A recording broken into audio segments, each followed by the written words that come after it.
Et salut à tous, j'espère que vous allez bien. Alors vous l'avez vu dans le titre, hein, aujourd'hui on continue notre petit tour des GPU un petit peu plus anciens. Aujourd'hui on s'attaque à la GTX 1060 3Go, on y va, c'est parti.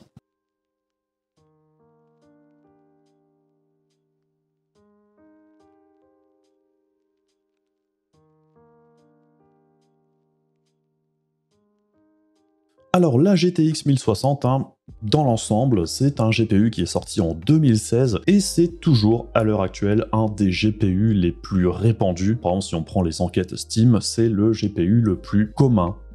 Au niveau des PC, c'est celui qui est le plus présent. Donc c'est un GPU qui reste malgré tout important, et on sait qu'au niveau des développeurs, hein, la 1060 dans l'ensemble, c'est un petit peu la carte qui est utilisée comme minimum actuellement pour les jeux. Quand ils sont en développement, on table sur les performances de la GTX 1060 pour taper du 1080p 30 fps, voire 60 dans le meilleur des cas. La GTX 1060, c'est aussi une carte déclinée de l'architecture Pascal, hein, qui était une architecture qui a été vraiment très populaire à l'époque, puisque cette génération de GPU ont offert des performances quand même assez élevées pour un tarif qui, par rapport à ce qu'on connaît aujourd'hui, hein, était absolument excellent, même si par certains côtés, ça commençait à être la montée des tarifs de la part d'NVIDIA par rapport même à la génération 900, hein, qui était un petit peu moins chère dans l'ensemble, mais on était encore à des niveaux tout à fait acceptables. Et par rapport à la génération 2000, hein, qui a suivi celle-ci, on va dire que ça a été beaucoup plus mitigé, hein, puisqu'en gros, le seul vrai apport des RTX 2000, hein, ça a été l'apport du ray tracing et du DLSS,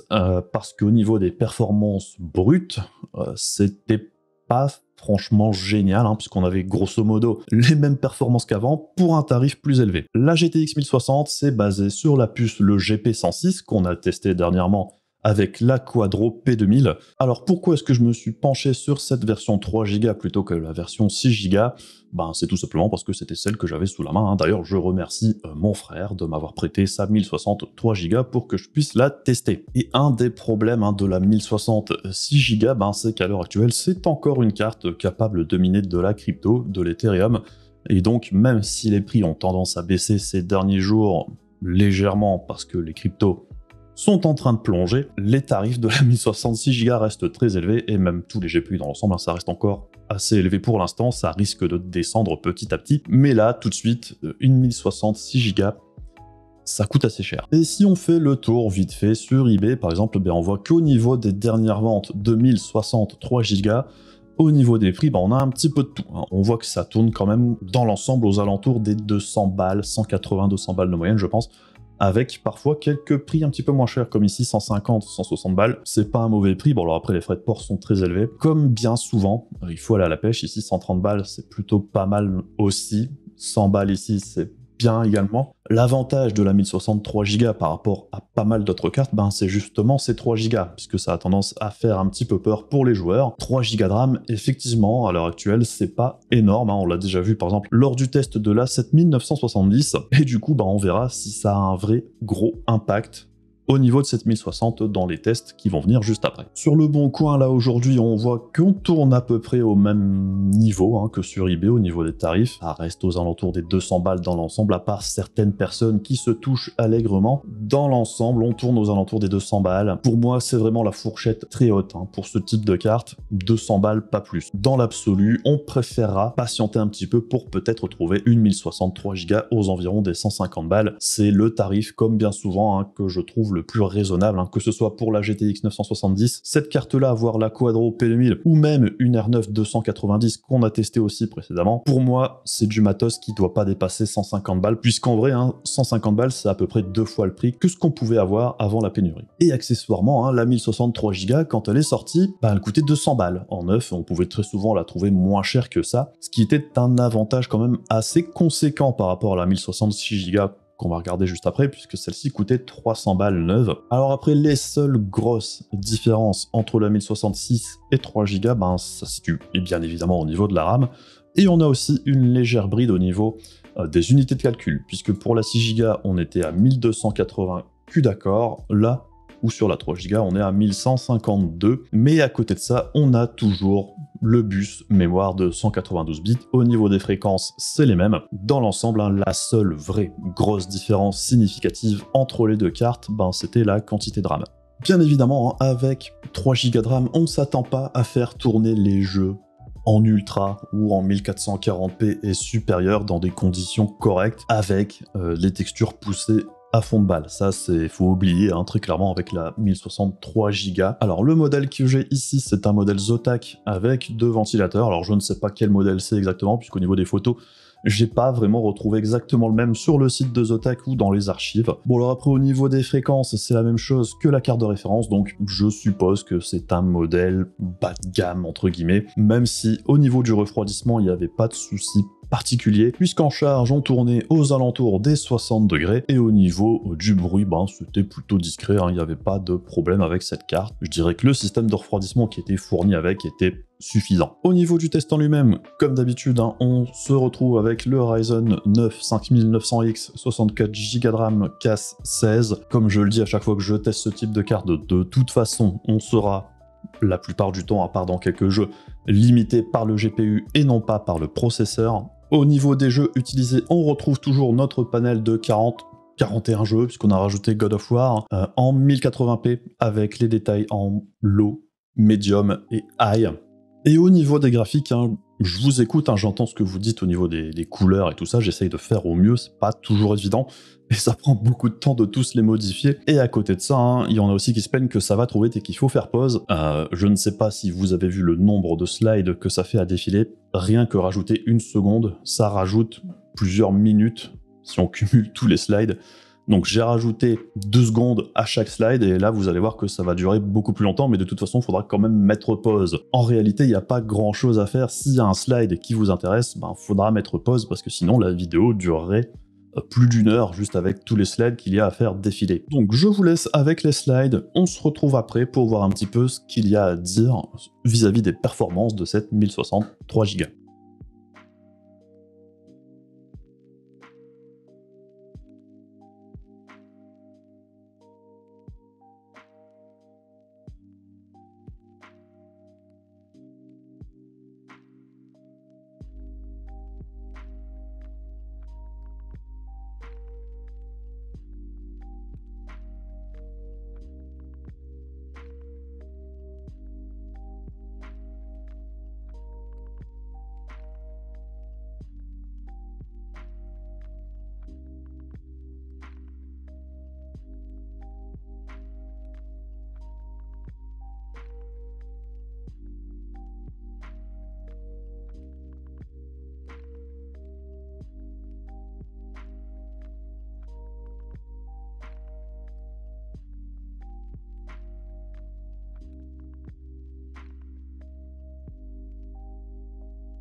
Alors, après tout ça, hein, ce qu'on observe, c'est quand même que dans l'ensemble, dans la majorité des jeux, ça se passe encore plutôt pas trop mal pour 7060 3 Go. Par contre, il y a très clairement certains jeux où les 3 Go de RAM c'est plus suffisant à partir du moment où on arrive en détail médium, par exemple sur Resident Evil Village, et encore, j'ai dû faire plusieurs fois plusieurs runs parce qu'en fait Resident Evil Village, ce qui est assez rigolo, c'est que parfois, en détail élevé ou médium, ça tournait correctement, ou ça allait ramer pendant une trentaine de secondes, et après ça a fonctionné tout à fait normalement. Alors c'était totalement impossible à reproduire exactement, hein, puisque parfois ça ramait pas. Très clairement, on était limité par la RAM ici, puisque en détail, l'eau, il n'y avait aucun problème. Par contre, dès qu'on passait en médium, il y a un certain moment, c'était fluide, d'autres, ça l'était pas. Et en détail élevé, bon là c'était pas du tout fluide. Mais s'il n'y avait pas eu ce problème de RAM, le jeu aurait probablement tourné de façon plutôt satisfaisante. Donc dans ce jeu-là, par exemple, une 1060 6 Go ferait très certainement beaucoup mieux. Les autres jeux du panel où on a également rencontré le problème, c'est sur Battlefield 2042, sans surprise. En low et en médium, pas de problème, c'est même plutôt fluide dans l'ensemble, on tourne aux alentours des 60 FPS, ce qui est plutôt pas mal.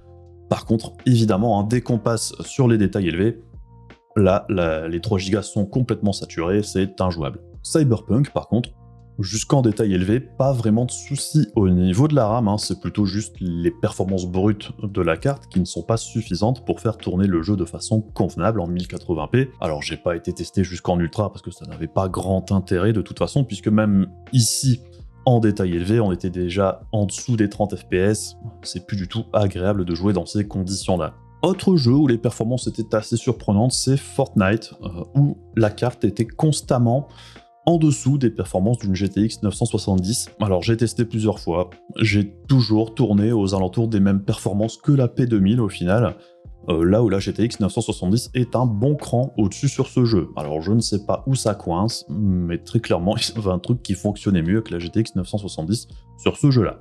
Et enfin, dans les jeux qui posent problème, on a également God of War. Bon, sans surprise, le jeu est quand même assez gourmand, mais on peut y jouer avec une 1060 en 1080p, en détail low voire medium. Par contre, en détail élevé, ici la 1060 3 Go ne suit plus et on est aux alentours des 35 FPS avec des chutes dans les 14. Bon, on a des à-coups, comme on avait vu sur la vidéo dédiée à God of War, c'est pas vraiment jouable avec cette carte-là au-dessus du médium. Et pour tous les autres jeux, ce qui est intéressant, c'est de voir qu'on a enfin une carte qui arrive à faire jeu égal avec la R9 290 dans la majorité des jeux, même les plus récents, ce qui n'avait pas été vraiment le cas jusqu'ici, et même la 970 avait un petit peu de mal par rapport à la 290 dans certains jeux. Eh bien, on voit qu'ici, la 1060, la plupart du temps, est quand même soit au même niveau, soit un petit peu devant. Ça dépend vraiment des jeux, mais dans l'ensemble, il y a quand même un petit boost de performance très appréciable par rapport à la GTX 970, même si dans l'ensemble, on est très proche, encore une fois. Bref, la GTX 1060 3 Go, est-ce que c'est une carte intéressante pour patienter? Comme d'habitude, ça dépendra surtout du prix à laquelle vous la trouvez. À 200 balles, pour moi, c'est vraiment la fourchette très haute, et personnellement, je l'achèterai pas à ce prix-là. À 150 balles, pourquoi pas? Alors après oui, les 3 Go, c'est limite. On est vraiment là, on est au dernier moment où ça va rester exploitable. On voit qu'avec les derniers jeux, ça commence à coincer fortement. Et ce qu'on observe ici, c'est que même avec les presets inclus dans les jeux, en détail médium, dans la grosse majorité des titres, on peut encore s'en sortir aux alentours des 60 FPS de moyenne avec 7060 3 Go à l'heure actuelle. C'est pas si mal que ça. Alors après, les 3 Go de RAM, perso, je m'attendais à pire. C'est un peu comme au moment du test de la 7970. Je m'étais dit, ouais, 3 Go de RAM, ça va quand même être un petit peu tendu.